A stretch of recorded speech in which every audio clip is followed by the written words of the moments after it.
మరోసారి విరాట్ కోహ్లీ పైన మరో ఫిర్యాదు అందింది. విరాట్ కోహ్లీని ఈ కేసులో అరెస్ట్ చేయాలని చెప్పి సామాజిక కార్యకర్త HM Venkatesh Cubbon park police station లో ఫిర్యాదు అందించినట్టు తెలుస్తోంది. దీనికి ప్రధాన కారణం విరాట్ కోహ్లీ అంటూ కూడా ఆ పిటిషన్ లో పేర్కొన్నారు. సో విరాట్ కోహ్లీ పైన చర్యలు తీసుకోండి, వెంటనే అరెస్ట్ చేయండి, లండన్ పారిపోయారంటూ కూడా ఆ పిటిషన్ లో మెన్షన్ చేసినట్టు తెలుస్తోంది.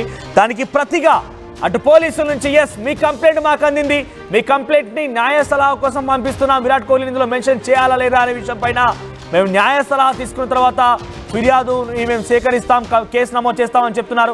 దాదాపుగా ఆయన ఇచ్చిన కంప్లైంట్ ఆధారితంగా విరాట్ కోహ్లీ పైన ప్రత్యేకంగా కేసు నమోదు అవకాశం ఇప్పటికే RCB event manager marketing head కూడా అరెస్ట్ చేశారు. ఈ విషయం పైన కర్ణాటక ప్రభుత్వం చాలా సీరియస్ గా ఉంది.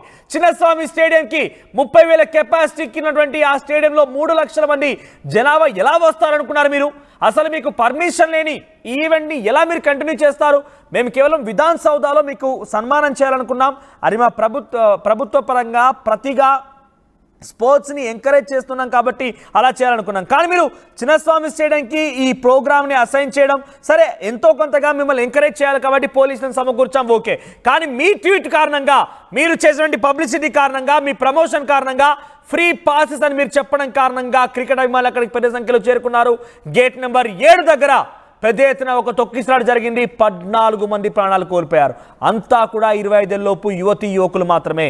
సో ఆ ప్రాణాలు తిరిగి రావు, కానీ డెఫినెట్గా అందుకు బాధ్యులు మాత్రం శిక్షించాల్సిందే అని చెప్పి అటు ప్రభుత్వం చాలా కరాఖండిగా ఉంది. ఇప్పటికే అటు ఆర్సీబీ ఈవెంట్ మేనేజర్ మార్కెటింగ్ హెడ్ని అరెస్ట్ చేశారు, చాలా మంది కూడా అరెస్ట్ చేశారు. సో అటు ఆర్సీబీ తో పాటుగా కర్ణాటక క్రికెట్ అసోసియేషన్ పైన కేసు నమోదైంది.